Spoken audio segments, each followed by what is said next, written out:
মধ্যপ্রাচ্যের অন্যতম ধনী দেশ সৌদি আরব বাংলাদেশের সবচেয়ে বড় শ্রমবাজার এই দেশটিতে। এখানে বসবাস করছে প্রায় ৩০ লাখেরও বেশি প্রবাসী বাংলাদেশি।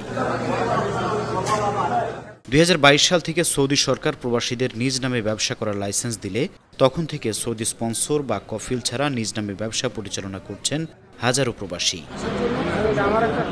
নিজেদের নামে গড়ে তুলেছেন সুপারমার্কেট, রেস্টুরেন্ট, মার্কেট, ক্লিনিক, হাসপাতাল সহ নানা প্রতিষ্ঠান। তেমনি শতভাগ বাংলাদেশি মালিকানাধীন প্রতিষ্ঠান ইয়াসমিন রেস্টুরেন্ট। আপনাদের সকলকে এই রেস্টুরেন্টে আমন্ত্রণ রইল। আর বিশেষ করে এই হোটেলের উদ্বোধনের মাধ্যমে প্রায় 40 থেকে 50 জন কর্মচারী এখানে বাংলাদেশি প্রবাসীরা কাজ করতেছে।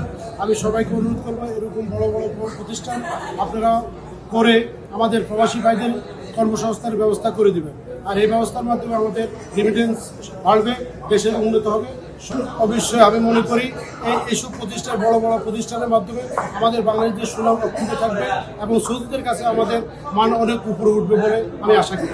গেল শনিবার রাজধানী রিয়াদের বাংলাদেশি অধ্যুষিত এলাকা বাথার প্রাণকেন্দ্রে উমরা বাসস্ট্যান্ড সংলগ্ন সামচিয়া নিচতলায় ইয়াসমিন রেস্টুরেন্টের শুভ উদ্বোধন করা হয়। এই রেস্টুরেন্টে বাংলা খাবারের পাশাপাশি থাকছে এশিয়ান ও অ্যারাবিয়ান ফুড।